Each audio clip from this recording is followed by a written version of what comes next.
Bismillahirrahmanirrahim. Assalamualaikum warahmatullahi wabarakatuh. Di video kali ini admin ingin kembali berbagi informasi penting buat rekan-rekan semua, khususnya rekan-rekan yang mendaftar P3K, baik itu P1, P2, P3 maupun P4.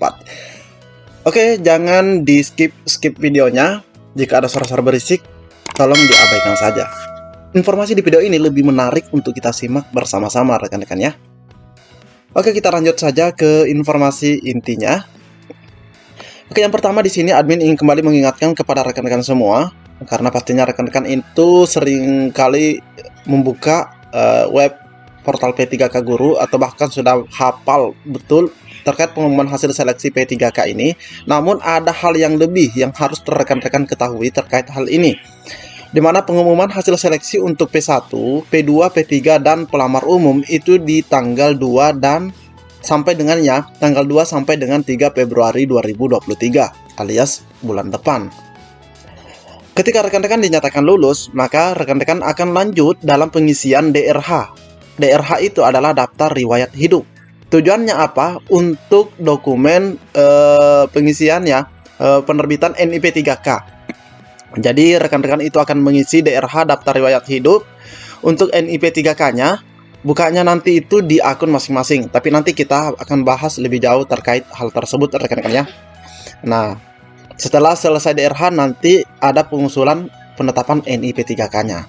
Nah, ada beberapa pertanyaan yang sering kali muncul di kolom komentar channel ini terkait rekan-rekan yang kemarin tidak sempat resume dan rekan-rekan yang bermasalah pada saat pendaftaran kemarin.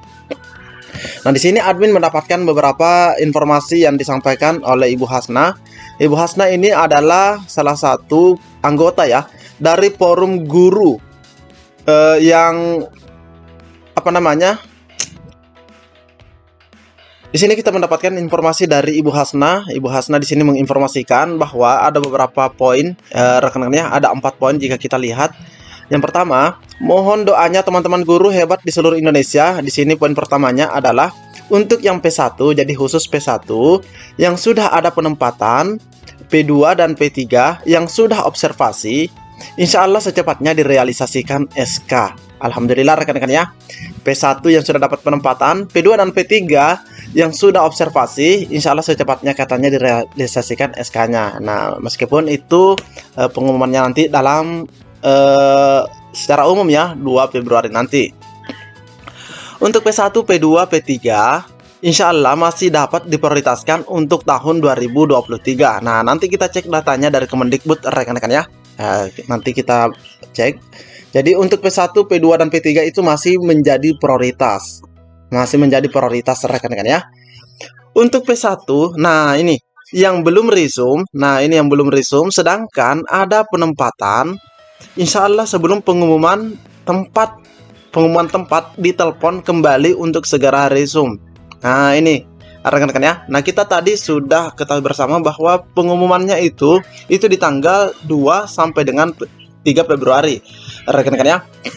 Nah, namun ada yang belum resume, mungkin saja karena jaringan, mungkin karena apapun itu rekan-rekan ya, sehingga dia tidak menyelesaikan pendaftarannya padahal ada penempatan, itu masih bisa diberikan kesempatan. Nah, kapan? Tunggu informasi selanjutnya. Di sini akan ditelepon katanya. Ditelepon kembali untuk segera melakukan resume. Artinya dia bisa kembali mengakses akunnya. Untuk P2 dan P3 yang belum linear, insya Allah Kemendikbudristek akan memperjuangkan linearisasi ijazah sesuai kebutuhan. Ingat ya, sesuai kebutuhan. Nah, memang kita ketahui banyak sekali rekan-rekan kita admin berikan bocoran yang tidak linear kemarin ya.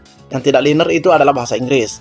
Nah, di tahun 2023 menurut informasi yang admin dapatkan bahwa untuk yang bahasa Inggris itu akan dilinearkan ya, diusahakan, diperjuangkan linearitas ijazahnya dengan guru kelas. Nah, guru kelas rekan-rekan ya, karena kita tahu bahwa bahasa Inggris itu tidak linear untuk guru kelas. Nah, itu salah satu akan diperjuangkan rekan-rekan ya. Ini adalah bocoran. Mungkin ada yang bertanya bagaimana dengan ijazah yang lain. Nah, kita tunggu informasi selanjutnya terkait hal itu. Namun untuk bahasa Inggris ini diusahakan untuk dilinearkan rekan-rekan ya. Nah, kami forum FGPNS FG PPNS Nusantara selalu ada untuk guru, dari guru, dan oleh guru. Luar biasa rekan-rekan ya. Nah, jadi katanya forum FG PPNS Nusantara selalu ada untuk guru, karena dari guru dan oleh guru. Nah, kita lihat di sini adalah foto audiensi bersama pihak Kemendikbud Ristek. Di sini kita lihat foto Pak Andika Ganendra, rekan-rekan ya. Jadi rekan-rekan setidaknya sudah merasa lega terkait dengan SK ya, insya Allah rekan-rekan ya, semoga secepatnya. Oke, kita lanjut lagi. Nah, di sini ada informasi ini resmi dari Kemendikbud Ristek rekan-rekan ya. Seleksi penempatan guru lulus passing grade untuk pelamar prioritas 1. Jadi kita ke P1 dulu. Di mana ada 193.000 guru pelamar prioritas 1 yang tidak mendapatkan penempatan rekan-rekan ya.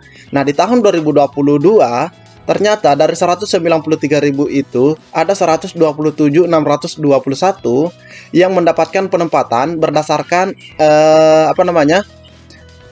hasil ya, hasil seleksi di tahun 2022 ini ketika mereka buka akun melakukan pendaftaran, dan ada yang mendapatkan penempatan, ada juga yang tidak mendapatkan penempatan. Rekan-rekan ya, ini ada 127.621. Nanti di tanggal 2 dan 3 Februari itu sudah fix bisa dilihat rekan-rekan ya. Jadi ada 127.621. Nah, selanjutnya sisa dari 127.000 ini, sisa dari 193.000 ini maksud kami, ini ada 65.000 yang tidak diangkat di tahun 2022 dan akan kembali dituntaskan di tahun 2023. Rekan-rekan ya.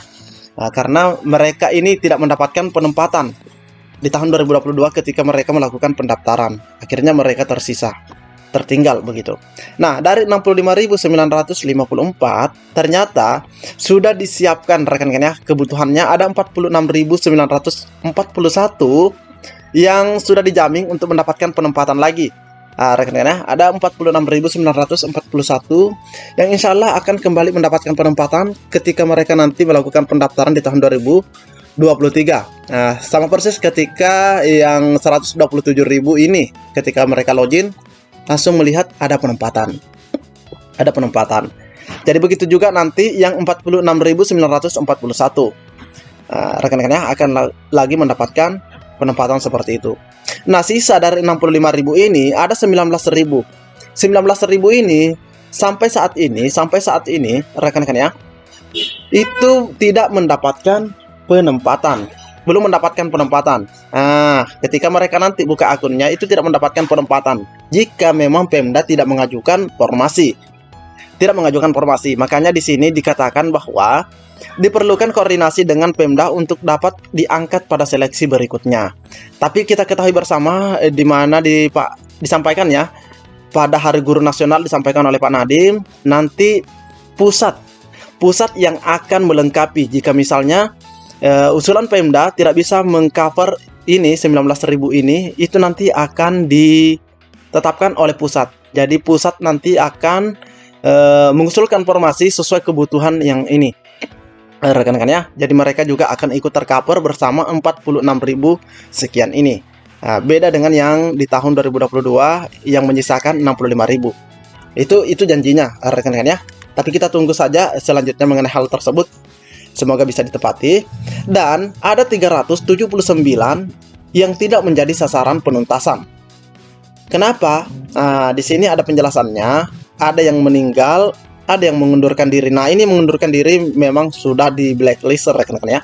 Dan lain-lain ini tidak disebutkan kenapa mereka tidak lanjut seperti itu. Jadi totalnya ada 379.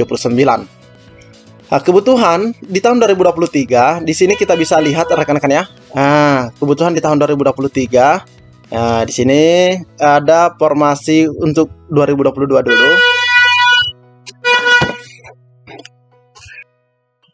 Nah, di sini kita bisa melihat rekan-rekan ya, ada kebutuhannya. Total kebutuhan di tahun 2023 ini ada 662.917 kebutuhannya.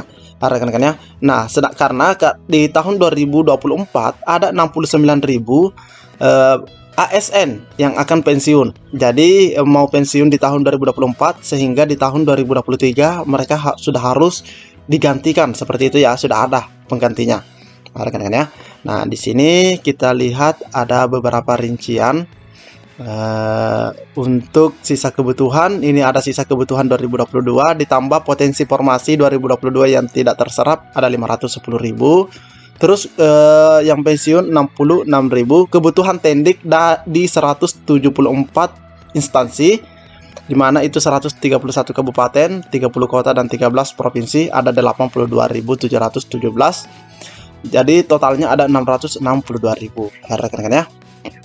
Jadi ini adalah kebutuhannya di tahun 2023. Nah, kita lihat di sini potensi sisa formasi. Nah, ini ya, potensi sisa formasi. Nah, ini ada potensi sisa formasi, ini jumlahnya ada di sini. Oke, nah ini adalah kebutuhan guru ASN di tahun 2023 sampai 2030. Nah, ini ya, 2030, 7 tahun ke depan. Nah, ini kebutuhan formasi ada 580. Terus yang pensiun ada 69.762. Terus di sini 2024 kebutuhannya itu nanti ada 66.188. Terus pensiun di tahun 2025 ada 66.188. Di tahun 2025 ada kebutuhan formasi 61.000 sekian. Yang pensiun nanti itu juga sama jumlahnya, jadi ini sama, begitupun dengan yang ini sama, rekan-rekan ya. Pensiun akan digantikan kebutuhan itu akan sama dengan jumlah pensiunnya. Ini sama juga rekan-rekan ya. Ini sampai dengan tahun 2030. Apabila tahun 2023 kebutuhan formasi 580.202 dapat dipenuhi oleh pemerintah daerah, maka usulan 2024 hanya untuk mengganti guru pensiun. Nah, hanya untuk mengganti guru pensiun, rekan-rekan ya. Oke, semoga bisa dipahami dan rekan-rekan yang mendaftar P3K tetap optimis rekan-rekan ya. Insyaallah semoga bisa di-cover semuanya. Mungkin cukup sampai di sini. Assalamualaikum warahmatullahi wabarakatuh.